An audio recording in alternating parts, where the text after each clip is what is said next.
죽은 자가 살아서 돌아왔습니다. 5년 전 은주는 죽었습니다. 불타는 차 안에서 그녀의 모든 것이 사라졌죠. 뉴스는 재벌가 며느리의 비극적 사고를 보도했고 세상은 그녀를 잊어갔습니다. 그리고 5년 후 같은 얼굴을 마주친 남편은 그녀를 보며 오열할 수밖에 없었습니다. 왜 지금 이 시장 골목에서 5살 아이와 함께 거짓골로 묵을 팔고 있을까요? 사람 잘못 보셨어요. 저는 이지숙이에요. 같은 얼굴에 다른 이름을 한 그녀가 이렇게 숨을 수밖에 없었던 진실은 도대체 무엇일까요? 사연을 시작하기 전 구독과 좋아요를 눌러주시고 지금 계신 곳을 댓글로 남겨주세요. 계신 곳으로 금빛 행운을 보내드리겠습니다. 외진 시골 마을 목공소에는 오래된 나무들의 숨결이 가득했습니다. 대패질 소리가 규칙적으로 울려 퍼지고 톱밥이 햇살을 타고 천천히 내려앉았습니다. 은주는 작업대 앞에 앉아 아버지 칠성이 나무를 다듬는 모습을 물끄러미 바라봤습니다. 칠성은 손때 묻은 대패를 들고 나무결을 따라 조심스럽게 밀어냈습니다. 은주야, 점심은 먹고 왔어? 서울서 여기까지 오려면 3시간은 좋게 걸렸을 텐데. 먹고 왔어요, 아빠. 근데 이 탁자 누구 거예요? 진짜 예쁘다. 칠성은 빙그레 웃으며 대답했습니다. 네 거야. 결혼할 때 못 해줬잖아. 이번엔 제대로 만들어 보려고. 은주는 탁자의 매끈한 표면을 손끝으로 쓰다듬었습니다. 사방이 훤히 뚫린 독특한 디자인이었습니다. 칠성은 나무를 만지작거리며 나지막이 말했습니다. 나무는 참 신기해. 제 몸에 난 상처를 옹이로 덮으며 자라거든. 그래야 폭풍에도 안 부러지고 오래 살아. 은주는 아버지의 말을 듣다가 문득 가방 속 휴대폰을 떠올렸습니다. 휴대폰 안에는 아직 밝히지 못한 것들이 많이 들어 있었습니다. 은주의 얼굴이 순간 굳어졌습니다. 칠성은 딸의 표정 변화를 눈치챘지만 묻지 않았습니다. 아빠, 오늘 준호 씨랑 저녁 약속 있어서 일찍 올라가야 해요. 은주는 임신한 이야기를 꺼내려다 입을 다물었습니다. 아직은 때가 아니었습니다.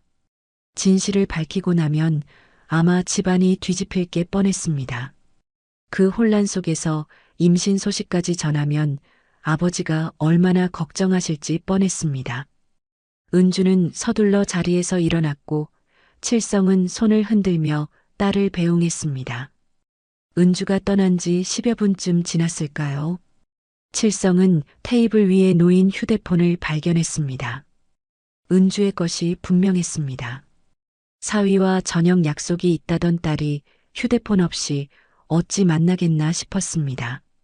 칠성은 휴대폰을 움켜쥐고 낡은 트럭에 올라탔습니다. 한적한 산길 국도였습니다. 가드레일 너머로는 까마득한 낭떠러지가 입을 벌리고 있었습니다. 저 멀리 은주의 차가 보였고 칠성이 속도를 높이려던 바로 그 순간 반대편에서 거대한 덤프트럭이 중앙선을 넘어 은주의 차를 향해 돌진했습니다. 세상이 멈춘 듯한 순간이었습니다. 은주의 차는 종이장처럼 구겨지며 가드레일 끝에 아슬아슬하게 걸렸고 덤프트럭은 멈추지 않고 어둠 속으로 사라졌습니다. 은주야. 칠성은 트럭에서 뛰어내려 미친 사람처럼 달려갔습니다. 연기가 피어오르는 잔해 속에서 문을 부수고 들어가자 피투성이가 된 은주가 의식을 잃은 채 배를 감싸쥐고 있었습니다. 칠성이 딸을 끌어안고 멀어지는 순간 차에서 기름이 흘러나왔고 이내 하늘을 뒤흔드는 굉음과 함께 불길이 치솟았습니다. 모든 것이 불 속으로 사라졌습니다. 인근 작은 병원 응급실이었습니다. 칠성은 피범벅이 된 채 딸이 들어간 응급실 앞에서 문만 바라보고 있었습니다. 급히 나오며 의사는 임신 중이신데 알고 계시냐고 물었습니다. 가슴이 철렁했습니다. 그 좋은 소식이라는 게 임신이었습니다. 제발 두 아이 모두 무사하기를. 칠성은 살며 지금처럼 간절했던 적이 없었습니다. 곧이어 사위 준호에게서 전화가 왔습니다. 은주의 소식을 말하기도 전 사위 준호의 말에 가슴이 철렁 한 번 더 내려앉았습니다. 아버님, 은주가 죽었답니다. 시신도 못 찾을 정도로 차가 탔대요. 칠성은 그 순간 모든 걸 깨달았습니다. 누군가 은주를 세상에서 지우려 하고 있었습니다. 지금 딸이 살아있다는 사실을 알리면 그들이 병원까지 찾아와 숨통을 끊을 게 분명했습니다. 그리고 곧 간호사가 찾아와 환자의 성함과 주민번호를 물었습니다. 칠성은 지나가다가 다친 사람 데리고 온 것뿐이라며 은주의 병원 기록을 남기지 않았습니다. 그리고 자신이 데려왔으니 병원비는 칠성이 내겠다며 진료비를 계산하고 조용해지기를 기다렸습니다. 그날 밤 칠성은 의식 없는 은주를 휠체어에 태우고 병원 뒷문을 빠져나왔습니다. 빗줄기가 세차게 내렸습니다. 세상은 은주가 죽었다고 믿었지만 칠성은 딸의 목숨을 지키기 위해 어둠 속으로 걸어 들어갔습니다. 그의 등은 점점 더 휘어졌고 빗물은 그의 얼굴을 타고 흘러내렸습니다. 하지만 그의 품에 안긴 딸은 여전히 미약하게나마 숨을 쉬고 있었습니다. 사고가 난 지 채 몇 시간도 지나지 않아 칠성은 딸이 죽었다는 소식을 딸의 곁에서 들으며 결심했습니다. 은주를 살리기 위해서는 은주는 이 세상에서 죽은 존재가 되어야 했습니다. 그리고 은주가 살아야 은주 뱃속의 작은 생명도 지켜줄 수 있습니다. 칠성은 평소 목공소 근처를 떠돌다 연고 없이 숨진 노숙인 여인의 신분증을 어렵게 입수했습니다. 그는 은주의 지문을 가리고 신분을 세탁하여 법적으로 완벽한 이지숙을 만들어냈습니다. 며칠 뒤 깨어난 은주는 아무것도 기억하지 못했습니다. 차라리 다행이라고 생각하며 칠성은 피눈물을 삼키며 거짓말을 했습니다. 내 이름은 이지숙이다. 사고로 남편을 잃고 큰 충격을 받아 기억을 잃었어. 은주는 멍한 눈으로 아버지를 바라봤지만 의심하지 않았습니다. 5년의 세월이 흘렀습니다. 화려했던 재벌가 며느리의 흔적은 지워진 지 오래였습니다. 이제 은주는 시장 상인들에게 지숙씨 혹은 묵대기라 불렸습니다. 매일 새벽 그녀는 커다란 솥 앞에서 땀을 흘리며 도토리묵을 셌습니다. 나무 주걱으로 끓는 묵을 저을 때마다 팔이 저려왔지만 이 고된 노동만이 머릿속을 스치는 정체 모를 파편들을 잠재워주는 유일한 시간이었습니다. 묵이 익어가는 냄새가 좌판 주변을 감쌌고 은주는 기계처럼 손을 움직였습니다. 칠성은 1년 전 결국 지병으로 세상을 떠났습니다. 죽기 직전까지도 그는 은주에게 진실을 말하지 않았습니다. 오직 딸과 손주가 살아남길 바랐기 때문입니다.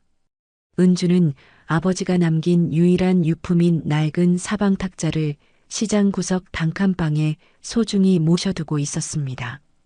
가끔 탁자를 만질 때면 낯선 평온함을 느꼈지만 자신이 왜 이 나무 냄새를 이토록 그리워하는지는 알지 못했습니다. 탁자 위에는 아버지의 낡은 안경과 별이가 그린 그림 한 장이 놓여 있었습니다. 은주가 억척스럽게 하루를 버티는 이유는 단 하나, 아들 별이 때문이었습니다. 사고 당시 뱃속에서 기적처럼 살아남은 별이는 준호를 빼닮은 눈매를 가졌습니다. 은주는 별이를 호적상 최지숙의 아들로 올렸고 아버지가 죽기 전 지어준 이름대로 키우고 있었습니다. 세상이 은주를 잊어가는 동안 지숙은 아들을 지키기 위해 점점 더 강인한 시장 상인이 되어갔습니다. 별이가 엄마 배고파요라고 말할 때마다 은주는 묵을 한 모 더 썰어 팔았습니다. 시장에 재개발 소식이 들려왔습니다. 외지인들이 드나들기 시작했고 은주는 시장을 지키기 위한 상인들의 집회에 묵을 나르며 불안감을 느꼈습니다. 뭔가 거대한 그림자가 다가오는 것 같았지만 그게 뭔지 알 수 없었습니다. 한편 서울에서는 준호가 상국의 강권에 못 이겨 재개발 현장 시찰 명단에 서명을 하고 있었습니다. 5년간 멈춰있던 준호의 시간이 은주가 숨어 사는 이 작은 시장을 향해 다시 흐르기 시작했습니다. 운명의 톱니바퀴가 천천히 맞물리기 시작했고 은주는 그 사실을 알지 못한 채 묵솥 앞에서 오늘도 나무주걱을 저었습니다. 5년 전 은주를 완벽히 제거했다고 믿는 상국은 거칠 것이 없었습니다.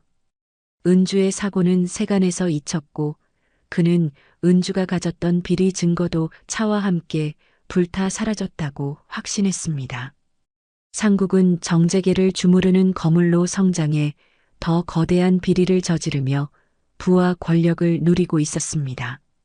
그의 서재에는 새로운 뇌물 리스트가 쌓여갔고 그는 그것들을 아무렇지 않게 금고에 넣었습니다. 세상은 그를 자수성가한 사업가로 칭송했지만 그 화려한 가면 뒤에는 썩은 욕망만이 가득했습니다. 준호는 상국이 추진하는 대규모 물류터미널 부지 선정을 위해 지방의 재래시장을 시찰하러 내려갔습니다. 연고도 없고 이름도 생소한 곳이었습니다. 준호에게 이곳은 그저 빨리 업무를 마치고 떠나고 싶은 낯설고 시끄러운 장소일 뿐이었습니다. 수행원들이 앞서거니 뒤서거니 따라붙었고 준호는 무표정한 얼굴로 시장 골목을 걸었습니다. 그때였습니다. 발을 헛디딘 노인이 짐을 쏟아버렸고 준호는 그것을 피하려다 구석진 묵 좌판 쪽으로 몸을 돌렸습니다. 가마솥 앞에서 묵을 젓던 여자와 눈이 마주쳤습니다. 준호는 벼락을 맞은 듯 그 자리에 얼어붙었습니다. 5년 전 죽었다던 아내와 똑같은 얼굴을 가진 여자가 그곳에 서 있었습니다. 손에는 나무 주걱이 들려 있었고 얼굴에는 땀방울이 맺혀 있었습니다. 하지만 그 눈빛만큼은 틀림없었습니다. 은주야. 준호가 넋이 나간 채 다가가자 그녀는 겁에 질린 눈으로 준호를 밀쳐냈습니다. 사람 잘못 보셨어요. 은주는 준호를 전혀 알아보지 못했습니다. 그저 낯선 남자의 무례한 행동에 당황하며 별이의 손을 잡고 황급히 자리를 피했습니다. 준호는 그 자리에 멍하니 서서 그녀의 뒷모습을 바라봤습니다. 수행원들이 전무님님 괜찮으십니까? 라고 물었지만 준호는 대답할 수 없었습니다. 준호는 은밀히 그녀의 뒤를 쫓아 시장 귀퉁이 낡은 집을 찾아냈습니다. 은주가 방 안으로 들어간 사이 열린 문틈으로 준호는 방구석에 놓인 사방탁자를 발견했습니다. 장인어른 칠성이 은주를 위해 만들던 바로 그 탁자였습니다. 준호의 온몸에 전율이 흘렀습니다. 그리고 은주의 옆가게 할머니가 지나가며 어이구 묵댁 팔자도 박복해. 친정아빠 작년에 돌아가시고 그래도 어린 자식이랑 살아보겠다고 저러는데 착하디 착한데 하늘도 박복해. 얼굴은 고생할 팔자가 아닌 것 같은데. 이 말을 들은 준호는 순간 여러 생각이 뇌리를 스쳤습니다. 장인어른이 은주를 살렸어. 그런데 왜 남편인 나에게까지 죽었다고 속이고 여기 숨어 살았던 거지? 그리고 은주는 왜 날 모른 척을 하고 도대체 저 아이는? 준호는 갑자기 이 모든 상황이 너무나 혼란스러웠습니다. 그리고 이 사실을 형 상국이나 집안 어른들에게 알리려다 멈칫했습니다. 장인어른이 목숨을 걸고 딸을 숨겼다면 그건 사위인 자신조차 믿지 못할 만큼 거대한 위협이 가족 안에 있을 수 있었다는 것입니다. 준호는 아내를 되찾고 싶은 열망을 억누르며 일단 이지숙의 정체를 철저히 비밀에 붙이기로 했습니다. 진실을 알기 전까지는 상국을 포함한 그 누구도 믿을 수 없었습니다. 준호는 주먹을 불끈 쥐고 시장을 빠져나왔습니다. 그의 가슴 속에서는 5년 동안 얼어붙었던 무언가가 뜨겁게 타오르기 시작했습니다. 준호는 슈트를 벗어 던지고 평범한 점퍼 차림으로 매일 은주의 묵 좌판을 찾았습니다. 은주는 처음엔 자신을 은주야라고 불렀던 이 남자를 미친 사람 취급하며 경계했습니다. 하지만 준호는 말없이 묵을 사가고 무거운 짐을 옮겨주며 조용히 그녀 곁을 맴돌았습니다. 며칠이 지나자 은주는 서서히 마음을 열기 시작했습니다. 이상하게도 이 남자를 볼 때마다 심장이 욱신거렸고 그가 묵값을 건넬 때 손끝만 닿아도 낯선 기시감에 시달렸습니다. 이 사람 왜 이렇게 익숙하지? 은주는 혼잣말을 중얼거리며 준호의 뒷모습을 바라봤습니다. 좌판 옆에서 혼자 놀던 별이가 넘어지며 울음을 터뜨렸습니다. 은주가 손님을 받느라 바쁜 사이 준호가 달려가 아이를 안아 올렸습니다.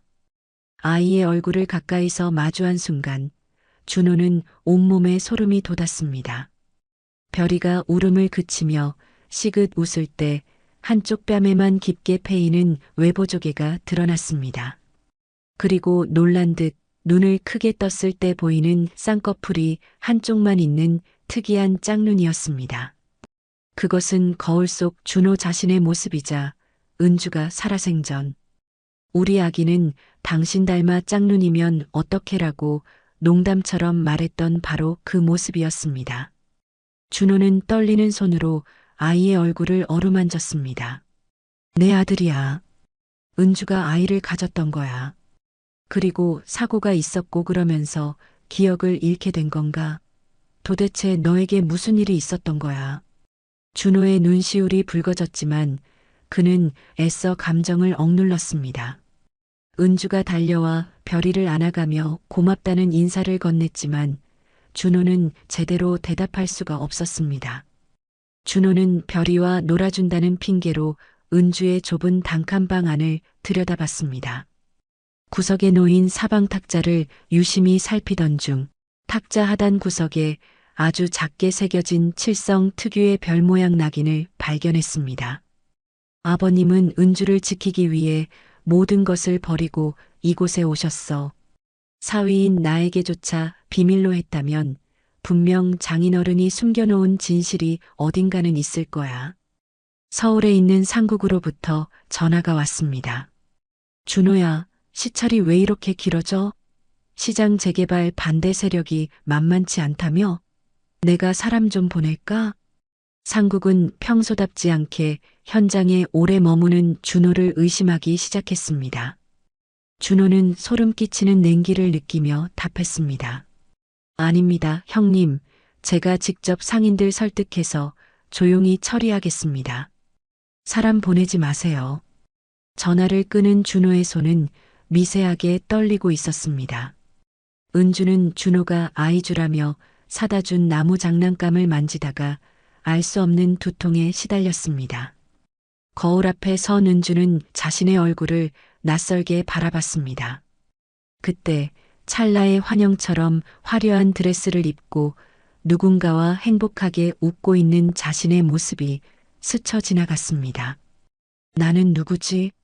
아빠가 말한 이지숙이 정말 맞는 걸까? 은주가 자신의 존재에 대해 의문을 품기 시작하며 그녀의 손에서 나무 장난감이 바닥으로 떨어졌습니다. 그 소리가 작은 방 안에 공허하게 울려 퍼졌습니다. 준호는 비공식 루트를 통해 이지숙의 서류를 파헤쳤습니다. 진짜 이지숙은 5년 전 지방에서 사망한 노숙인이었습니다. 준호는 전율하며 사방 탁자를 떠올렸습니다. 장인어른은 단순히 은주를 살린 게 아니라 세상으로부터 완벽히 지워내야만 했던 거야.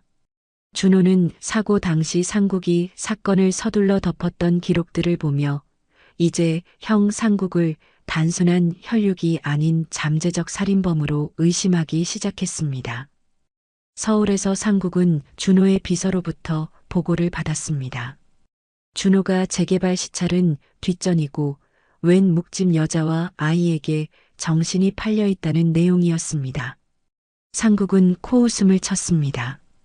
준호 그 자식, 여자 하나에 휘둘려 일을 망쳐 가서 그 시장 골목 싹 밀어버려. 준호 정신 차리게. 상국은 여전히 그 여자가 은주일 거라고는 상상도 못한 채 준호의 약점을 없애기 위해 시장 습격을 지시했습니다. 은주는 준호가 선물한 작은 오르골에서 흘러나오는 노래를 듣다 손을 멈췄습니다. 과거 은주와 준호의 프로포즈 곡이었습니다. 은주는 머리를 감싸쥐며 주저앉았습니다. 빗물 섞인 비명과 은주야라고 부르던 누군가의 절박한 목소리가 환청처럼 들려왔습니다. 은주는 자신을 걱정스럽게 바라보는 준호를 향해 떨리는 목소리로 물었습니다. 당신 누구야? 왜 당신을 볼 때마다 내 심장이 이렇게 아파? 준호가 대답하려던 순간 시장에 괴한들이 들이닥쳤습니다. 상국의 수하들이 은주의 좌판을 무참히 때려 부쉈습니다. 끓는 묵솥이 쏟아지려 하자 은주는 본능적으로 아이별이를 감싸 안고 바닥을 굴었습니다. 준호가 달려와 괴한들을 몸으로 막아냈지만 혼란 속에서 괴한의 둔탁한 몽둥이가 은주의 머리를 강하게 타격했습니다. 은주는 별이를 안은 채 아스팔트 바닥으로 쓰러졌고 머리에서 흘러나온 피가 바닥을 적셨습니다. 준호의 처절한 비명이 시장 골목에 울려 퍼졌습니다. 병원으로 이송된 은주는 깊은 어둠 속에 잠겼습니다. 그 어둠 속에서 무언가가 깨어나기 시작했습니다. 처음엔 희미한 불빛이었습니다. 거대한 라이트가 정면으로 다가오는 광경이었습니다. 덤프트럭이었습니다. 은주는 어둠 속에서 몸부림쳤습니다. 이어서 피 묻은 손이 보였습니다. 거친 손이었습니다. 나무 냄새가 났습니다. 그 손이 자신을 필사적으로 끌어내고 있었습니다.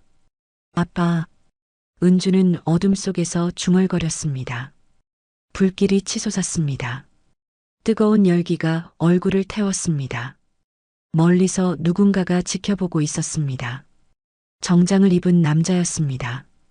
그 남자가 차갑게 미소 짓고 있었습니다. 얼굴이 선명해졌습니다. 상국이었습니다.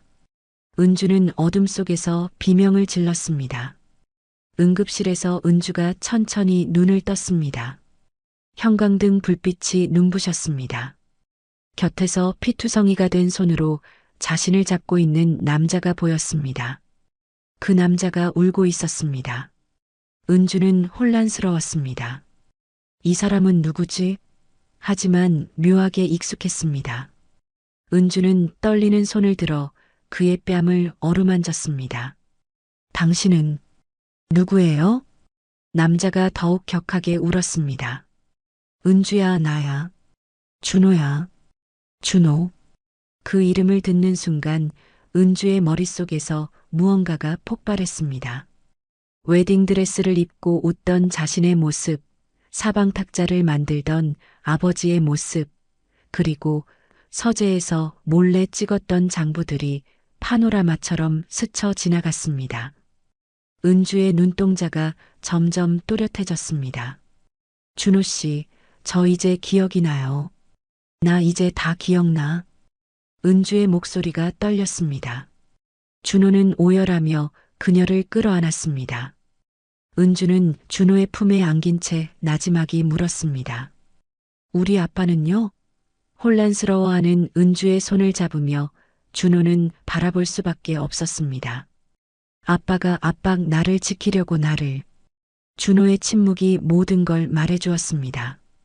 은주의 눈에서 눈물이 흘러내렸습니다. 그리고 곧 정신을 차린 그녀의 눈빛이 서늘하게 변했습니다. 은주는 병실에서 퇴원하자마자 단칸방으로 돌아갔습니다. 사방탁자 앞에 무릎을 꿇고 앉았습니다. 칠성이 은주에게 남긴 건 이 사방탁자 하나입니다. 은주는 칠성이 무언가를 알고 뭔가를 숨겼다면 여기밖에 없을 거라는 걸 직감했습니다. 그리고 손으로 탁자의 모서리를 더듬다가 별 모양 낙인을 발견했습니다. 그 낙인을 누르자 탁자 밑바닥에 숨겨진 비밀 공간이 열렸습니다. 그 안에는 5년 전 사고 당일 은주가 가지고 있던 휴대폰이 고스란히 들어 있었습니다. 은주는 떨리는 손으로 휴대폰을 꺼냈습니다. 충전을 하고 기다리 전원 버튼을 누르자 기적처럼 화면이 켜졌습니다. 상국의 서재에서 찍었던 뇌물 리스트와 비자금 장부가 선명하게 나타났습니다. 은주는 휴대폰 화면을 바라보며 오열했습니다. 이 장부를 지키기 위해 아버지가 보낸 고독, 그리고 이곳에서의 5년의 세월이 눈앞에 펼쳐졌습니다. 칠성은 딸을 살리기 위해 모든 것을 버렸습니다. 친구도 고향도 심지어 딸에게 진실을 말할 권리마저 포기했습니다. 은주는 사방 탁자를 끌어안고 한참을 울었습니다. 준호는 휴대폰을 확인하고 경악했습니다. 이 사실이 세상에 나오는 순간 상국은 끝장나겠지만 거꾸로 말하면 상국이 이 장부의 존재를 아는 순간 은주와 별이는 반드시 죽임을 당할 것이었습니다. 준호는 은주의 손을 꼭 잡고 말했습니다.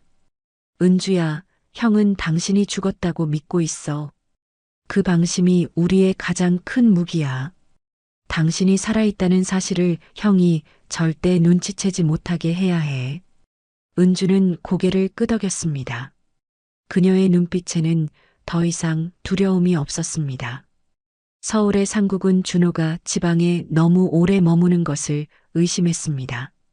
상국은 은주를 떠올리는 게 아니라 준호가 지방시장의 이권을 빼돌려 딴 주머니를 차리나 혹은 반대파 세력과 손을 잡았나 의심했습니다. 상국은 준호의 비서에게 지시했습니다. 준호가 거기서 누굴 만나고 다니는지, 왜 자꾸 그 묵집 주변을 맴돌았는지 조사해. 준호는 상국이 사람을 내려보내기 전에 서둘러 시장의 흔적을 지웠습니다. 은주와 별이를 아무도 모르는 안가로 옮긴 뒤 시장 상인들에게는 지숙이가 빚쟁이를 피해 밤도망을 갔다는 소문을 퍼뜨렸습니다. 은주가 장사하던 좌판도 깨끗이 치워버렸습니다. 준호는 아무 일 없었다는 듯 서울로 복귀해 상국에게 보고했습니다. 시장 상인들 정리가 좀 까다로웠습니다. 이제 다 해결됐으니 사업 진행하시죠. 안가에서 몸을 추스른 은주는 준호가 가져온 노트북과 휴대폰 속 장부를 대조하며 상국의 자금줄을 파악했습니다. 시장의 묵댁 이지숙은 죽었습니다. 은주는 5년 전보다 훨씬 차갑고 치밀한 복수자로 거듭났습니다. 상국이 승승장구하며 대규모 재단 설립을 발표하는 TV 뉴스가 흘러나왔습니다. 은주는 화면 속 상국을 바라보며 혼잣말을 내뱉었습니다. 아주버님, 당신이 만든 그 화려한 무대가 당신의 처형대가 될 거예요. 은주가 장부의 첫 페이지를 출력하며 서늘하게 미소 지었습니다. 그 미소 속에는 5년간 억눌렀던 분노와 아버지를 향한 그리움이 함께 녹아 있었습니다. 5년 전의 범죄가 완벽히 묻혔다고 믿는 상국은 이제 기업을 넘어 국가 권력에 도전했습니다. 그는 신도시 개발 이권을 독점하기 위해 거대 유령회사를 설립하고 수조 원대의 공적 자금을 세탁해 유력 정치인들에게 뿌리는 한울 프로젝트를 가동했습니다. 상국은 준호를 불러 오만하게 선언했습니다. 준호야, 이제 이 나라는 우리 가문의 발밑에 있게 될 거다. 준호는 상국의 신뢰를 역이용해 프로젝트의 자금 관리팀장직을 자원했습니다. 은주가 휴대폰에서 찾은 5년 전의 비리 장부는 이제 과거의 죄일 뿐이었습니다. 준호는 현재 실시간으로 벌어지는 뇌물 상납 리스트, 해외 비자금 은닉 계좌, 그리고 상국이 정적들을 제거하기 위해 조작한 문서들을 차례로 복사해 은주에게 넘겼습니다. 형이 쌓아 올린 이 거대한 성이 형을 짓누르는 무덤이 되게 해주마. 준호는 밤마다 자료를 빼돌리며 이를 악물었습니다. 안가에 숨어 지내는 은주는 준호가 보내온 방대한 데이터들을 분석했습니다. 시장에서 묵을 팔며 터득한 돈의 흐름과 밑바닥 생리는 상국이 세운 복잡한 유령 회사들의 허점을 찾는 데 큰 도움이 됐습니다. 은주는 상국의 자금줄 중 가장 약한 고리를 찾아내어 익명의 제보 형식을 빌려 금융감독원을 움직이게 했습니다. 상국을 서서히 압박하기 시작한 것입니다. 상국은 자신의 비자금 계좌에 누군가 접근한 흔적을 발견하고 짐승 같은 촉을 세웠습니다. 그는 준호의 사무실에 도청기를 설치하고 사람을 붙여 감시했습니다. 준호가 은주와 비밀 교신을 시도하던 찰나 상국이 예고 없이 들이닥쳤습니다. 준호는 기지를 발휘해 재개발 관련 상인들의 명단을 보는 척 위기를 넘겼지만 상국은 준호의 눈을 빤히 바라보며 물었습니다. 준호야, 너 요즘 자꾸 내 등 뒤에서 뭘 보고 다니는 거니? 5년 전 은주처럼 되지는 마라. 준호의 등줄기에 식은땀이 흘렀습니다. 상국은 준호를 시험하고 자신의 힘을 과시하기 위해 전 세계 정재계 인사들이 모이는 한울 재단 창립 기념식을 성대하게 준비했습니다. 상국은 이 자리를 통해 자신의 비리를 합법적인 기부금으로 완전히 세탁하려 했습니다. 기념식 당일 호텔이었습니다. 화려한 연회장방, 비 내리는 차 안에서 은주가 준호에게 전화를 걸었습니다. 준호 씨, 아주버님 제사상 차려졌네요. 올라가요. 은주가 5년 전 사고 당시 입었던 것과 비슷한 디자인의 화이트 톤 원피를 입고 차에서 내렸습니다. 그녀의 손에는 5년 전의 과거와 현재의 비리가 모두 담긴 USB가 쥐어져 있었고 은주의 차가운 눈빛이 만천하에 공개될 상국의 파멸을 예고했습니다. 비가 그녀의 어깨를 적셨지만 은주는 한 걸음 한 걸음 호텔 입구를 향해 걸어갔습니다. 호텔 대연회장은 정재계 인사들과 기자들로 인산인해를 이뤘습니다. 상국은 단상에 올라 오만한 표정으로 연설했습니다. 한울재단은 투명한 경영과 나눔의 가치를 위해 존재합니다. 박수갈채가 쏟아지고 상국은 세상을 다 가진 듯한 미소를 지었습니다. 준호는 단상 아래에서 형을 바라보며 차갑게 시계를 확인했습니다.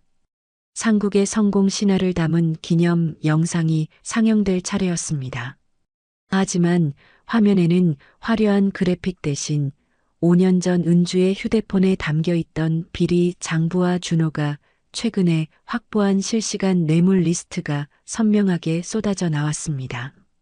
장내에 침묵이 흐르다 순식간에 웅성거림으로 바뀌었습니다. 상국은 당황하며 소리쳤습니다. 당장 꺼. 기계 사고야. 하지만 화면은 멈추지 않고 상국이 유령 회사를 통해 비자금을 세탁하는 구체적인 은행 계좌번호까지 낱낱이 공개됐습니다. 연회장의 대형문이 서서히 열렸습니다. 소음이 잦아들고 사람들의 시선이 입구로 향했습니다. 그곳에 5년 전 사고로 죽었다고 공표되었던 은주가 당당하게 걸어 들어왔습니다.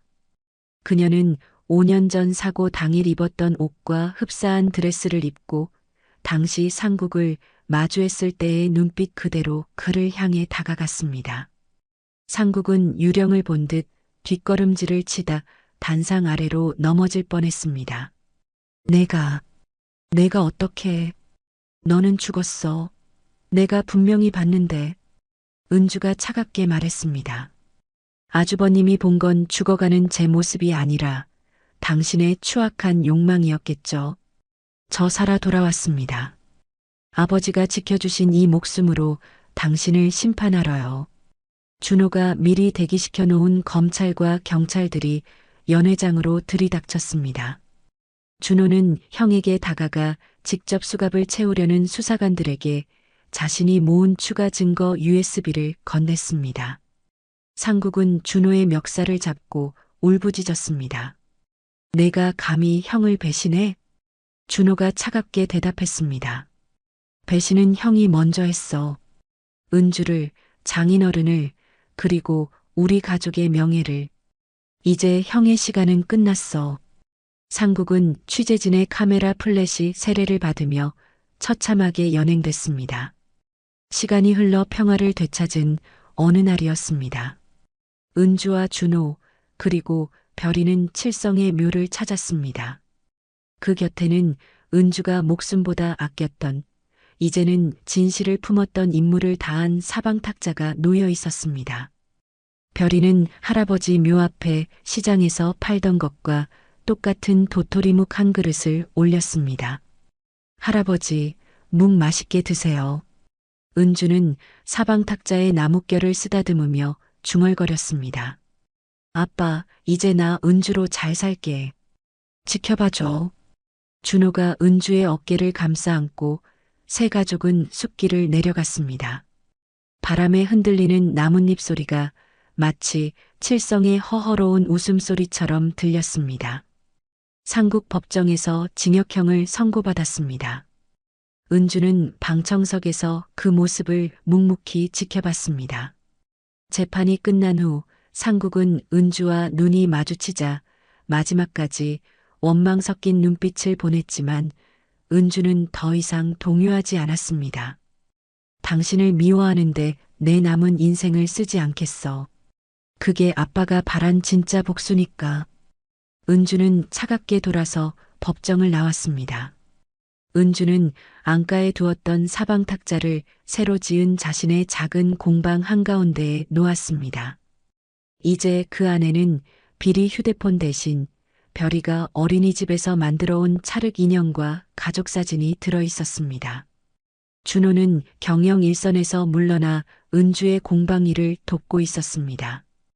은주야, 장인어른이 왜 이 탁자를 사방이 트인 구조로 만드셨는지 이제 알 것 같아.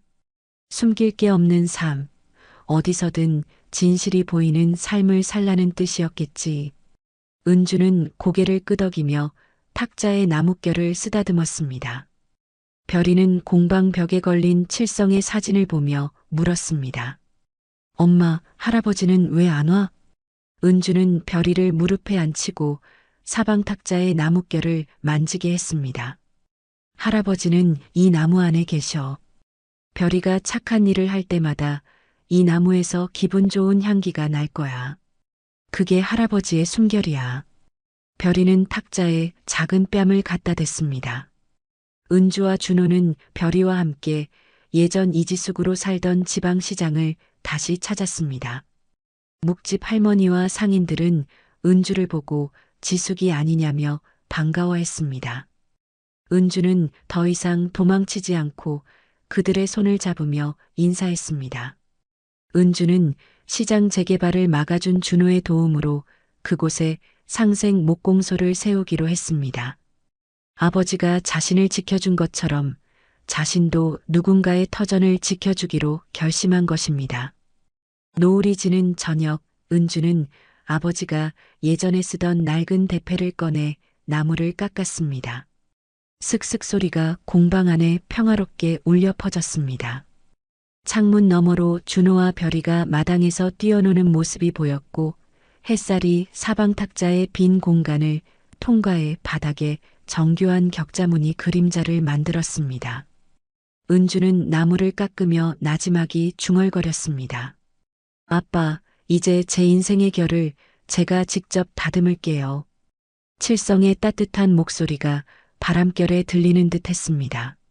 나무는 꺾여도 다시 자라고 베어져도 가구로 남는단다. 은주야, 이제 내 인생의 결을 내가 직접 다듬거라. 은주의 손끝에서 나무 대패밥이 부드럽게 말려 올라왔고 그 속에서 새로운 삶의 향기가 피어올랐습니다. 상국이 수감된 교도소 접견실이었습니다. 준호가 형을 마지막으로 찾아왔습니다. 상국은 예전에 위풍당당하던 모습은 온데간데 없고 초점 없는 눈으로 준호를 봤습니다. 준호는 유리창 너머 형을 바라보며 나지막이 말했습니다. 형, 아버님은 은주를 살린 게 형을 벌주기 위해서가 아니었어. 우리 가족에게 마지막 기회를 주신 거였어. 여기서 형의 죄를 다 씻고 나와. 그게 형이 살 수 있는 유일한 길이야. 준호는 대답 없는 상국을 뒤로하고 무거운 짐을 벗어던지듯 교도소를 나왔습니다. 은주는 아버지가 운영하던 옛 목공소 부지를 다시 사들였습니다. 그곳은 이제 거창한 가구 공장이 아니라 상처받은 사람들이 모여 나무를 만지며 마음을 치유하는 사방 공방이 되었습니다. 화려한 재벌가의 며느리였던 은주는 이제 작업복이 더 잘 어울리는 당당한 목수가 되었습니다. 그녀는 아버지가 그랬듯 나무의 옹이를 깎아내지 않고 그 자체를 살려 가구를 만들었습니다. 공방 한복판에는 여전히 그 사방 탁자가 놓여 있었습니다. 이제 그 탁자 위에는 상국의 비리 휴대폰 대신 은주가 새로 깎은 작은 나무 새들과 별이가 그린 가족 사진이 놓여 있었습니다. 은주는 탁자를 보며 미소 지었습니다. 아빠, 이제 이 탁자는 아무것도 숨기지 않아도 돼. 사방이 다 보여서 정말 시원해. 은주, 준호, 그리고 부쩍 자란 별이가 칠성이 나무를 구하러 다니던 깊은 산속 숲길을 걸었습니다. 준호는 별이를 목마 태우고 은주는 나무들의 숨소리를 들었습니다. 별이가 길가에 떨어진 커다란 옹이 하나를 주었습니다. 엄마, 여기 아빠 점이랑 똑같이 생긴 나무 눈이 있어요. 준호와 은주는 서로를 바라보며 처음으로 티 없이 맑은 웃음을 터뜨렸습니다. 5년 전에 피비린내 나던 사고와 복수의 연기들이 숲의 맑은 공기 속으로 완전히 흩어졌습니다. 숲의 거대한 고목들 사이로 바람이 불었습니다. 나뭇잎들이 파도처럼 일렁이며 소리를 냈습니다. 그 소리는 마치 칠성이 대패질을 하며 흥얼거리던 콧노래처럼 들렸습니다. 은주는 하늘을 올려다보며 눈을 감았습니다.